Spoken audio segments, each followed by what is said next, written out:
Monday सबसे बड़ा video, और बड़ा वीडियो आपके हक के लिए, और आपका हक चाहे कोर्ट से दिलाने वाली बात हो या जंतर मंतर पर रात दिन पड़े होकर दिलानी बात हो, चाहे सोशल मीडिया से बात दिलानी हो। और बात कह रहा हूं टेबल नंबर 7 की, बात कह रहा हूं पर टेबल नंबर 7 ये सबसे बड़ी खलनायक टेबल है जिसने सभी उम्मीदों पर पानी फेर दिया। आखिर हवलदारों के नायब सूबेदार, सूबेदार, सूबेदार major, honorary lieutenant, honorary captain, और इसके लिए लड़ाई अभी जारी है। और इस लड़ाई का क्या है लेटेस्ट अपडेट, आज आपके साथ इस बात को शेयर करूंगा।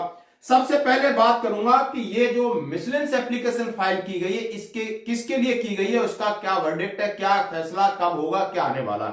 इसके लिए मैं आपको बता दूं कि टेबल नंबर में सुधार और कोर्ट क्या हमें करेगा मदद, इसके ऊपर लिखा है revision of OROP 2 miscellaneous application filed by honourable supreme court by petition IASM listed at serial number 17 February 27 Monday for immediate payment for arrear before March 15 with effect from 1 July 2019 and incorrect table issued by government, let us hope for positive outcome.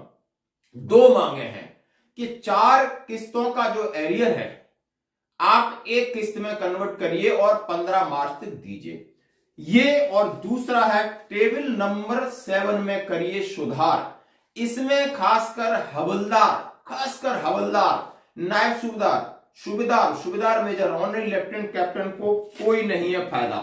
इन सब के आंकड़े आपके सामने हैं, ये सारे minus में जा रहे हैं। लोग बार बार मैसेज कर रहे हैं साहब हमारे पास नो चेंज आया है, क्या ऐसी संभावना है? दोस्तों संभावना अब उम्मीद कोर्ट से है और जंतर मंतर से हम सड़कों पर बैठे हैं। बहुत सारे सैनिक संगठन और बहुत सारे सैनिक संगठन जाने की तैयारी कर रहे हैं। गवर्नमेंट परमिशन नहीं दे पा रही है, उन्हें पता है G20 समिट आना है, कई देशों के राष्ट्राध्यक्ष इस दिल्ली में होंगे, कश्मीर में विजिट करेंगे। ये जब देखेंगे कि आखिर इस देश में सैनिक इस तरह अपनी मांगों को लेकर के यहां रो रहे हैं, बिलख रहे हैं, तो क्या होगा? सरकार वहां भी शायद जाने के लिए आपसे मना करे। और अभी तक ये चीज क्लियर नहीं है कि सरकार का कोई बड़ा मीडिया वहां आकर के किसी ने बात करने की कोशिश नहीं की। ये है बड़ा दुर्भाग्य।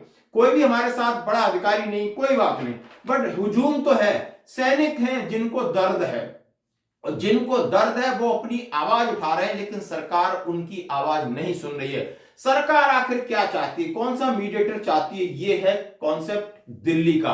कोर्ट का मैंने बता दिया 27 तारीख यानी मंडे, यानी कल इसके ऊपर सुनवाई होनी है, जो कि 2 मांगों के लिए मिसलेनियस एप्लीकेशन फाइल दाखिल गई है और इसका सीरियल नंबर 17 पर सुनवाई है और 100% सुनवाई होगी, जिसमें कहा गया है कि 1 जुलाई 2019 से दिसंबर 2022 तक बनने वाला एरियर को एक मुश्त 15 मार्च से पहले आप पेमेंट करिए। और दूसरी कहा गया है कि टेबल नंबर 7 जो कोई किसी भी तरीके से लॉजिक नहीं है, चाहे आप 6th पे कमीशन के बाद आप देखिए 7th पे कमीशन में जो लोग कन्वर्ट हुए, कुछ लोग OROP 1 का लाभ लेने के बाद कन्वर्ट हुए, सब में अनोमलीज है, सब में अलग अलग सबका पेमेंट है। तो आपने किस लिए क्या सुधार किया?